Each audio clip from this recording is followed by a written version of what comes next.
Welcome to Juneteenth. HCC celebrates freedom through the arts. Juneteenth has such an immense historical significance. The name comes from the combination of June and 19, which commemorates the day, June 19, 1865, when the emancipation of enslaved African Americans in the United States came 2 years after the Emancipation Proclamation. Fast forward to now, and it's a day of celebration, reflection, and a powerful reminder of the ongoing pursuit for equality. One thing that history has taught us is that the arts are so deeply connected to activism and commemorating history. Today, we'll be exploring the work of renowned artist and muralist Reginald Adams, whose Juneteenth murals have been installed in 13 cities across the country, including Houston and the birthplace of Juneteenth itself, Galveston, Texas.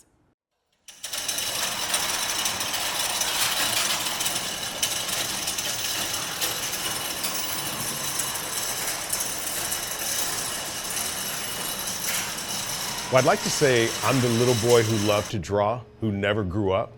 So I've had a love affair with art really my entire life. I think I had to become an adult before I realized I needed to nurture that little boy who loved to draw. But I can think of so many moments as a child where my creative abilities were being kind of embraced by my either immediate family or school friends that saw innately I could draw anything I'd put my eyes on. And I think when you see a child so in love with something they enjoy doing and creating, I think we're all kind of drawn to that. I was nurtured in that, and that never changed until today, where people still celebrate and enjoy the artwork that I get to create. Well, I can think of one pivotal experience that I had when I was probably about 5 years old, and I was in kindergarten. At that time, my drawing abilities were exceptionally developed for a 5-year-old, because I was always drawing my action figures, cartoon characters, pretty much anything that stood still long enough, I was going to try to sketch it out. So I remember the assignment for the day was all the students were challenged with learning their basic shapes and basic colors. And we were all given about 8 or 9 different crayons, or maybe the small box of crayons, and paper to then transfer what we saw on the wall onto our paper, draw our basic shapes, draw a square, triangle, circle, etc. And I was really excited because I had, a trick up my sleeve. So as the teacher is making her way throughout the classroom and she makes her way around to me, she's giving other kids direction. I was done by the time she got to my desk. And I remember her asking for me for my paper, and she raised it above her head and she was like, "Everybody, I want y'all to look at Reggie's work."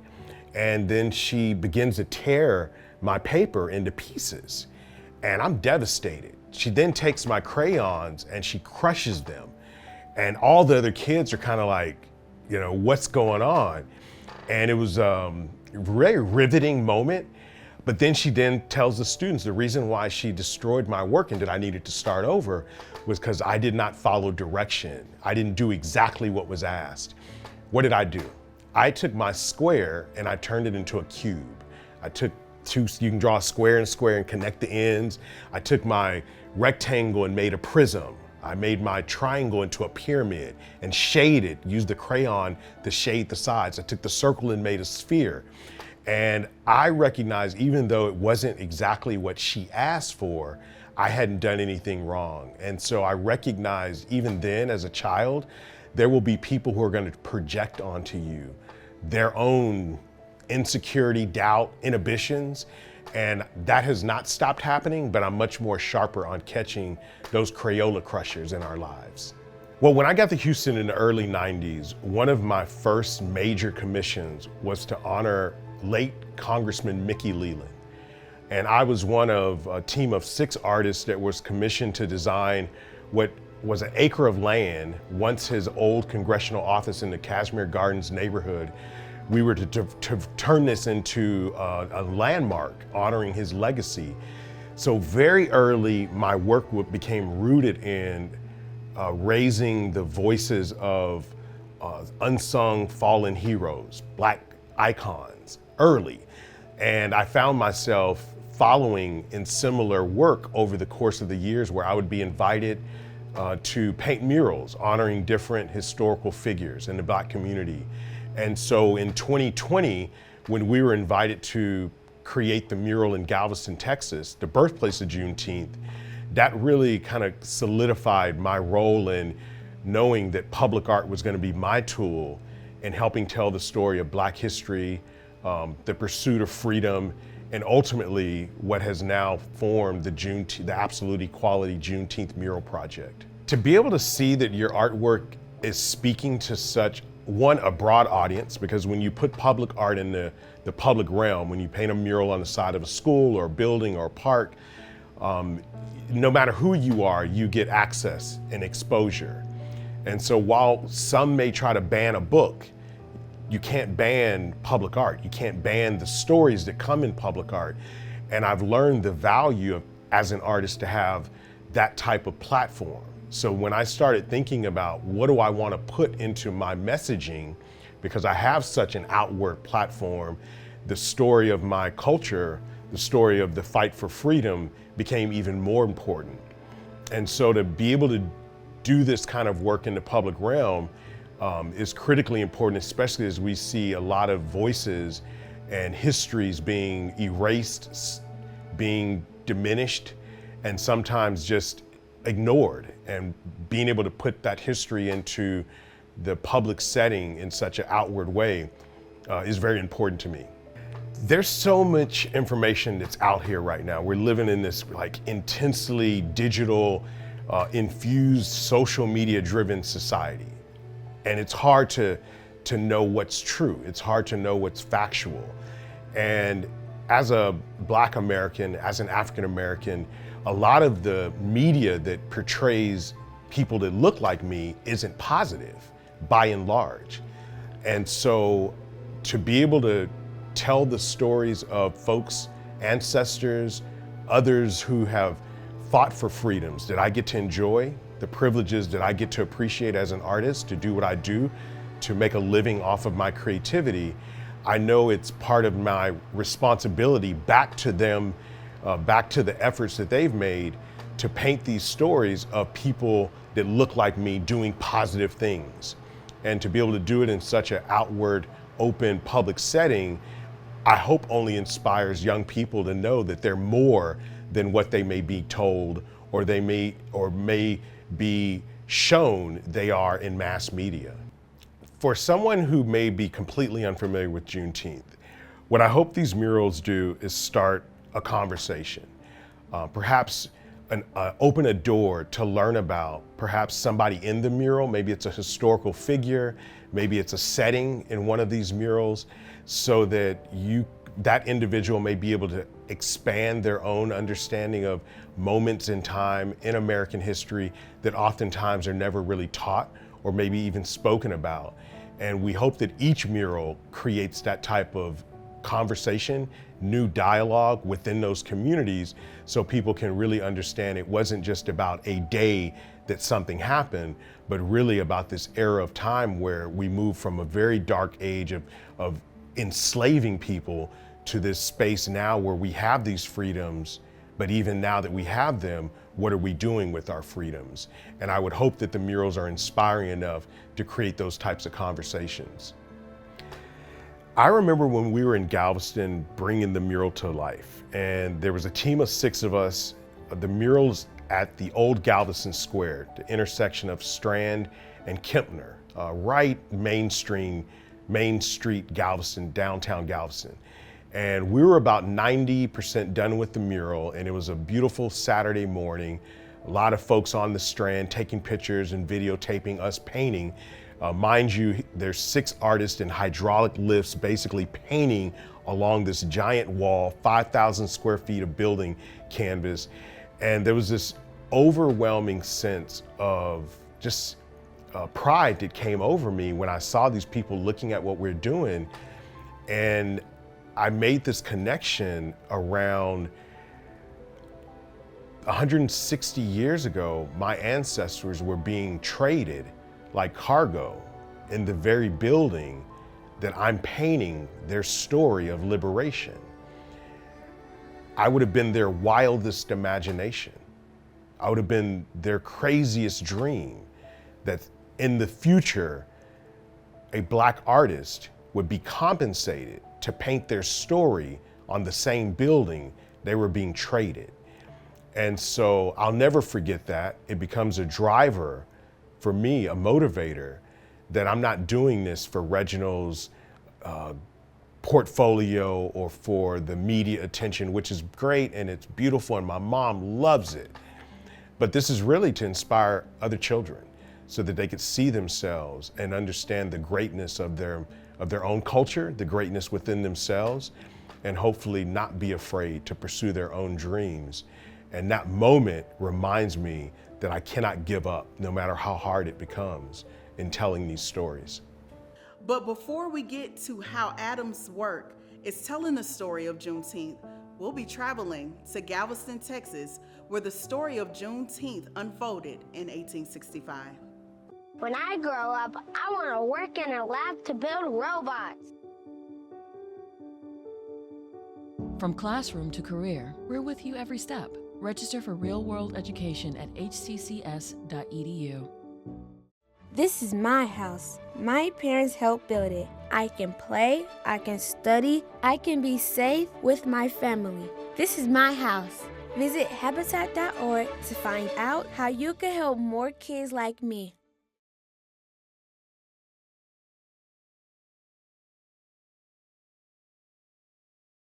Juneteenth is freedom.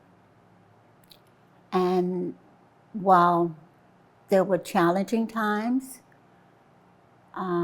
and continue to be challenging times, the whole focus was to eventually become free and be a citizen who was respected and was able to live the lives that they would enjoy.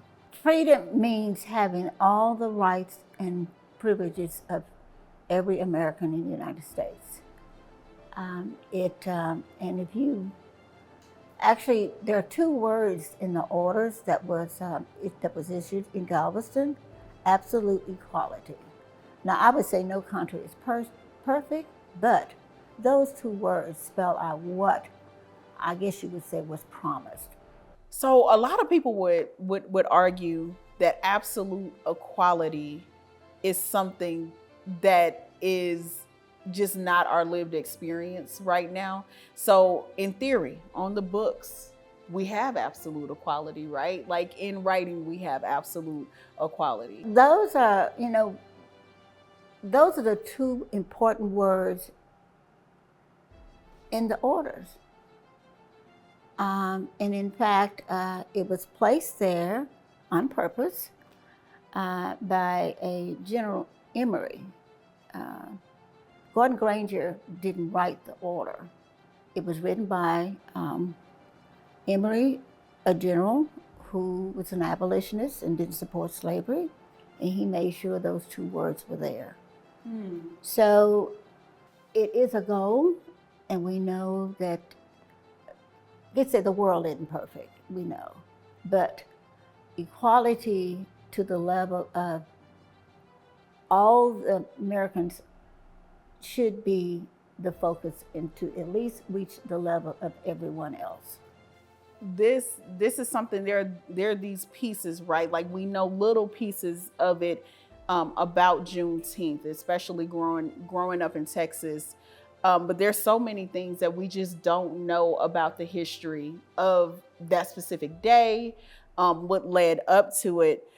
And I would assume that that's why you all felt it was so important to really codify the history in a way that allowed more people to learn about it. So tell us a story about how Galveston got a permanent exhibition here for Juneteenth. It was really after George Floyd's death. The whole world saw what happened.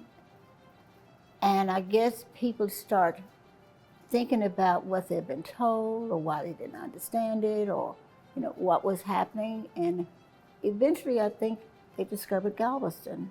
It's the birthplace of Juneteenth. And GHF, Galveston Historical Foundation, I mean, they literally had to stop everything they were doing because they were getting so many telephone calls, emails, texts, people just walking in the office and asking about it. And because we knew the story, and we know also the few people who thought they knew the story had information that was not correct. So for us, it was Dr. Jones, the director, met with our committee and said, we need to do something to tell our story and be sure to present it in a way that is based on real research. So that's how we ended up with the exhibit. It would have been in the main building of Ashton Villa because right now this is the carriage house. Ashton Villa is in need of a great deal of work. So to place it there and they begin working on it, we'd have to move it. So we placed in this small space as much information that we could find. Why do you think it still matters to commemorate Juneteenth? Bottom line, it's a large portion of American history. And when you say celebration doesn't have to be that you're going to a parade or having a banquet and all that. It's just a matter of understanding. Personally, I feel if it's just a day that you want to relax and reflect, just understand why you have the day and recognize it and respect it. What is the significance of the location of the mural? Is there something special about this location that made it very ideal to have a Juneteenth mural? For one, this spot marks the place that General Gordon Granger actually read the General Order Number 3 that freed the enslaved people in Galveston and Texas, because we got the word about our emancipation 2 years late, right? So that's what made it significant. It started here and spread around across not only Texas, but other areas. So that's one of the things that makes it significant, as well as the fact that, you know, it's just 2 blocks, a block and a half away from where slave ships docked. And it's definitely right across the street from slave auction, the largest slave auction in the state of Texas at one time. So it's significant to us in that that was our point of entry, right? And the fact that this is the exact spot that General Order Number 3 was read. In 2015, I believe, Sam Collins, with Wild Lion Productions, and also the co-founder and co-chair of the Juneteenth Legacy Project, envisioned a marker to mark this spot, as with its significance being what it is. He felt like this spot needed to be marked. So he, along with the Galveston Historical Foundation, raised funds to get that marker placed. And several years later, well, that was in 2015, I believe, and in 2020, he saw this blank wall that's now where the mural is, and thought, you know, it'd be great to have a mural that adorns that bare wall.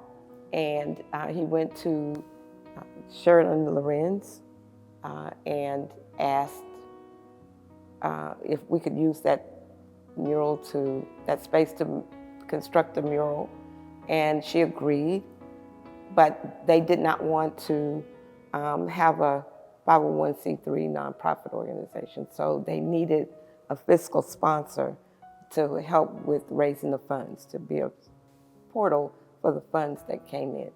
So we became that fiscal sponsor, and we've been tied to it ever since. So when you come to Nia Cultural Center, you'll see the marker on the corner of 22nd and Strand, right here on this block. And then you'll see the mural. And after the mural was constructed, the space that Reginald Adams and his creatives used to prepare the materials to place on the wall.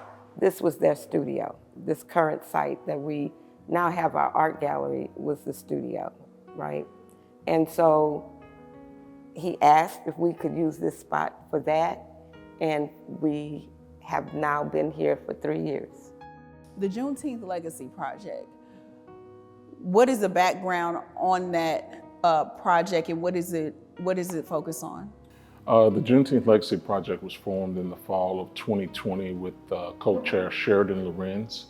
She seed funded the project so that we could complete the mural in Galveston to expand the narrative around the Juneteenth story. So that project began after another mural was completed here in the community of the Planet of the Apes, and several community members were upset about it. We tried to get the property owner to take it down.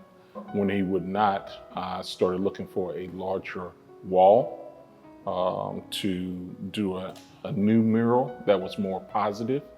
Eventually, someone recommended an artist out of Houston, and then we commissioned the team, and they completed the mural in April of 2021.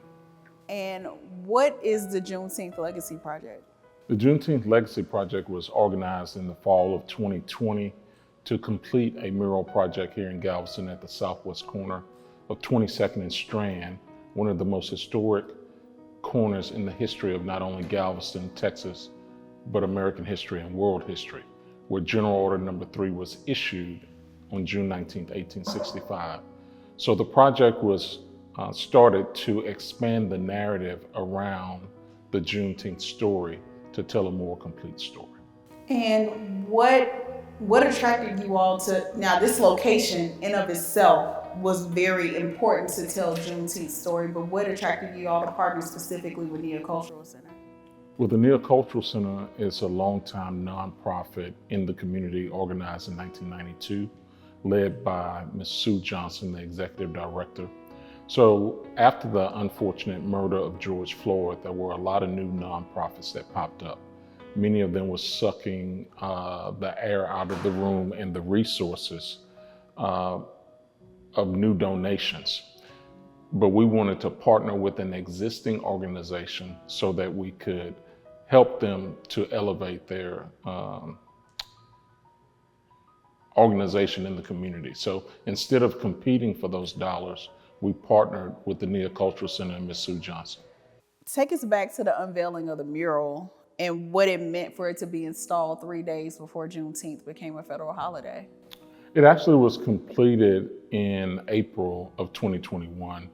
And then we had the dedication on June 19th, 2021, which was 2 days after the bill was signed into law.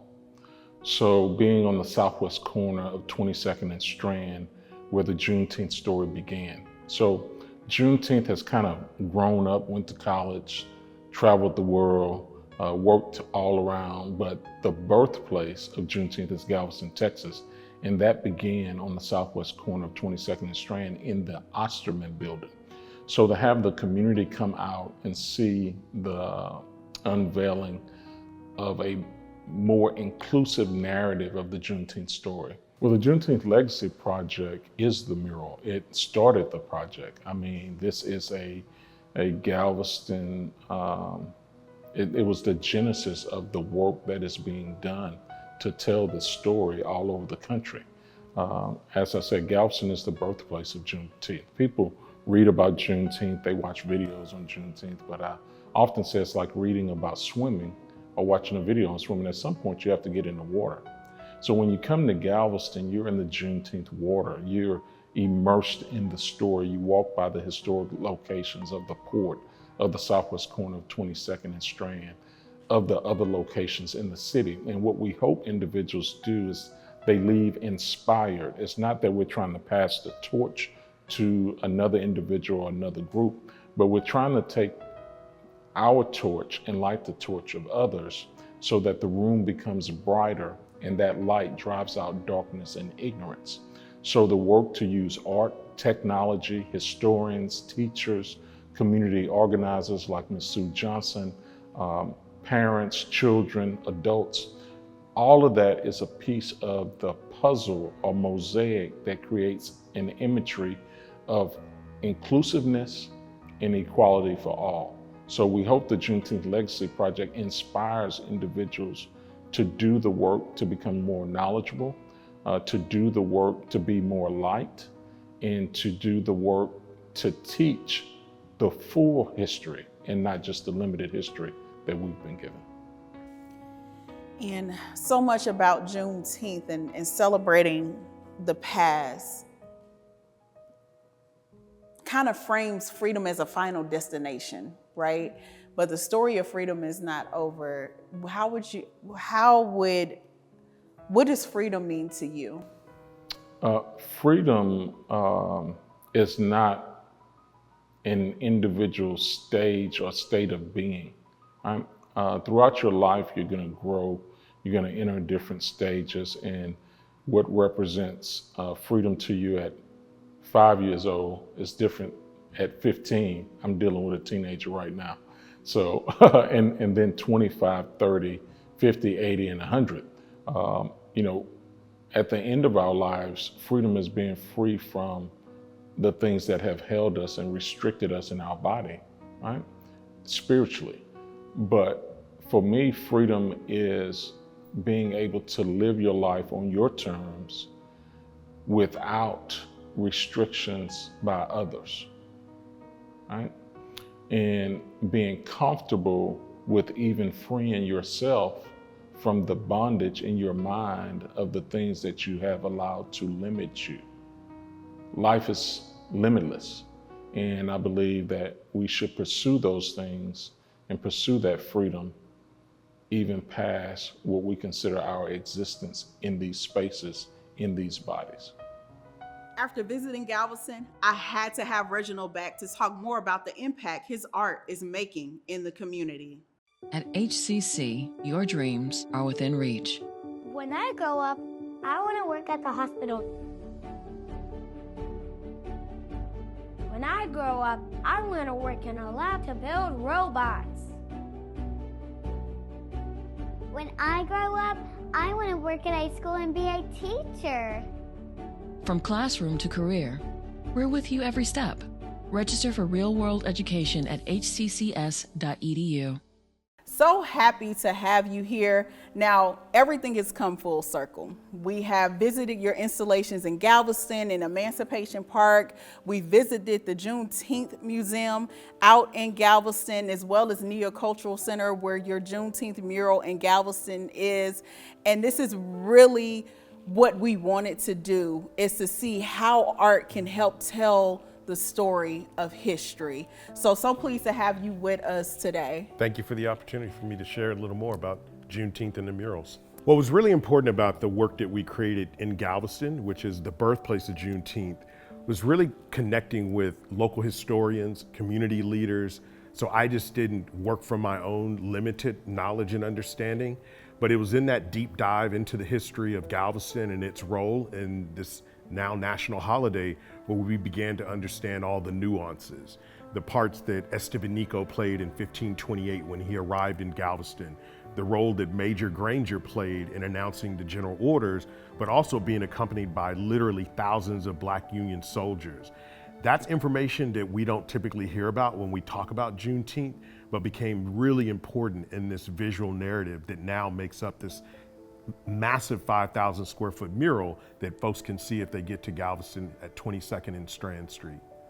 And I love how you frame it as a visual narrative. So often we think words when we think narrative, so that's the beauty of art. And you mentioned a little bit about making sure that it wasn't just your vision for how this visual narrative should come to life. How did you get the community involved in telling the story of Juneteenth visually? Well, part of my creative practice is really community engagement. I love the idea of allowing others to influence and sometimes inform the final work. And so we spent a lot of time before any paint was laid on that wall, listening and just talking to residents, talking to some of the historic leaders, talking to the folks with the Juneteenth Legacy Project, who were really the brainchild or brain trust behind the mural. And then once I found enough information ready to put it into a design, we started to then share our vision for what we heard through this creative lens. And now we have a wonderful work of art to celebrate that was a collective consciousness of Juneteenth and it's important to Galveston. And what emotions do you hope? So you talked about how the voices of the community influence your art. What emotions do you hope those who see the murals experience when they encounter it? What I hope people get from viewing the mural in Galveston particularly is a sense of hope. Just this weekend, someone from Buffalo, New York was in Galveston and they found my number some way. And he just spoke about how inspired he was when he saw this mural, so much so that he had to track down the artist. And so while I hope people are inspired, I know it's happening because of incidences like that. And I hope it also creates a sense of new conversations. I hope it sparks conversations around what do these images mean? How do they relate to Galveston? How do they relate to our country? And how does this particular moment fit into American history? It's not just about Black history. It's not just about the African-American experience. It's really a major part of American history. And I hope this mural creates those conversations. Absolutely. And we have to start looking at this through the lens of American history. It's not, it is a lot about the lived experience of African Americans based on the decisions that America was making at the time. But this is American history. This is something that can't be buried. Absolutely. This is something that the truth still matters because we're trying to avoid a repeat of history. So we have to look back at the truth. Why do you think now we had a state holiday from Representative Al Edwards, That's right. Who is from Houston, Texas, and that was made a state holiday in 1980, and fast forwarding all the way to 2021 when it became a federal holiday. So a lot more awareness of the holiday, but still I think we have a lot of opportunity to build up the literacy around what really happened that led up to Juneteenth. Why do you think it's still, after all this time, crucial to commemorate Juneteenth? Well, for much of what you described, a lot of Americans woke up in 2021 on June the 17th when President Biden announced this new holiday, wondering what is Juneteenth? And even as a Texan, I was aware of Juneteenth, but I had really limited awareness and knowledge of what the holiday was really about. And so I think it's important that as we get another day off, we understand why we have that day off, and we also understand that it's not just a day to celebrate and drink red soda and eat barbecue and watermelon, but more so an opportunity to celebrate freedom for all Americans. It's not just for Black people to celebrate, but I think we should all be celebrating that moment in American history where all Americans were absolutely free.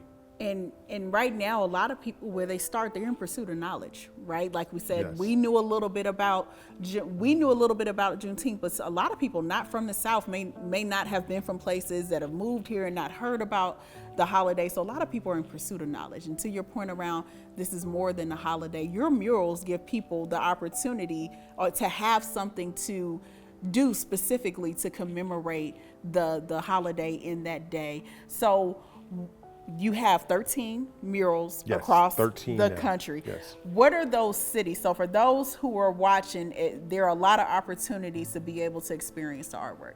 So Galveston was the first absolute equality mural, and after the awareness that the holiday brought upon, I realized there was an opportunity to spread this message beyond the shores of Galveston. And so the following year in 2022, we produced a mural in Shreveport, Louisiana, and one in Miami, Florida. Each of these murals are produced by local artists. So I commission artists that have the sensitivity, the wherewithal, the experience to carry this work out. In 2023, we produced 6 more murals: Chicago, Houston, Dallas, Detroit, Philadelphia, and then again in Miami. This was largely thanks in part to support from Capital One, who was really a big driver behind helping us bring these murals to these particular markets. And for 2024, we have just finished our 4 murals in 4 cities, bringing it to 13. being in Washington, D.C., in Anacostia, in Denver, Colorado, and Los Angeles. And we're finishing up the mural on Morehouse's campus in Atlanta on the 13th. So this week or soon, we'll be completing all 13 of those murals. Through your art, you really set out to inspire, to spark awareness, Yes. to inspire change, and to move people beyond some maybe long-held beliefs. What has it meant for you to inspire people from across, be able to use your art to inspire people across the country? The opportunity to create the Juneteenth mural in Galveston really has just codified my responsibility as a public artist to use the platform, having such a big open space to say something, to take advantage of that, to honor the environment that I have Main Street to say something important. And I take that responsibility seriously, even more so now that the media is interested and we have institutions that are interested. We're on the campus of one of the oldest Black HBCUs in the country. We're in some of the biggest cities in the nation, being able to tell the story of Juneteenth. I don't take it lightly that I get to play a part in turning a mural into a national movement. And I'm just excited to see how it will grow and continue and how things will unfold so that we can, continue to spread the word and hopefully just spread the awareness of the importance of Juneteenth and this idea of the pursuit of absolute equality. Have you had the opportunity to interact with any others who've experienced the mural or experienced the mural in all these different cities? What have you heard from them that's going to help inform your work going forward? Having now been to almost all of the 13 cities that the murals are in, I've received a lot of different feedback from those who are just genuinely curious about the artwork and are each mural different or unique, to folks who are educating me about the people and some of the events that are captured in some of these murals, because every city's mural is unique to that location. While the root story of Granger arriving in Galveston in 1865 with Black Union soldiers is a constant in the story of Juneteenth, that story doesn't resonate the same in Miami or in Philadelphia or in Chicago, because there are freedom fighters in each of these locations that were historically at the forefront of advocating for freedom and the emancipation of Black people during that era. And so I've learned a lot about who and what events marked that era of time. And it's just helped me open my mind up to how deep and rich our story is towards pursuing freedom and emancipation. And now that we have this freedom, what do we do with it? What do I do with it? I continue painting the story of my ancestors and the journey towards absolute equality. Well, we're at HCCTV, and HCC is an institution with programs that are helping up-and-coming artists navigate and refine their skill set. And what you've been able to do with art is a lot of artists' dream, right? To be able to inspire people, to be able to bring along other artists to help cultivate and build their skill set. What is your advice to other artists who want to be able to use art for social change? I would say to an artist or creative, because you don't necessarily have to be a painter per se to be in the arts, is really identify your voice. What's important to you, and then use the skills that you have, whether it be drawing, painting, design, photography, the culinary arts, to say what you have to say and be true to that. And I think as you are true to who you are and you're speaking on things that are important to you, you'll find an audience for that work. But most importantly, you'll be honoring that essence of creativity in yourself. And then you'll find that you can resonate with a lot bigger audience, and hopefully that'll line you up with things that are important that may affect change in your own community. Juneteenth is a celebration of resilience, resistance, and the enduring pursuit of freedom. Our special Juneteenth HCC Celebrates Freedom through the Arts with Reginald Adams offered a powerful reminder of the importance of art, education, and collective action. Be sure to take the time to treat this as more than a holiday. Visit the murals that are a part of Reginald's mural series. Go to the Juneteenth Museum in Galveston. Read, watch more programming like this. Support Black artists and engage in open dialogue about race and equality. Let's honor our past, celebrate our present, and work towards a future where freedom truly thrives. Thank you for joining us for this special presentation.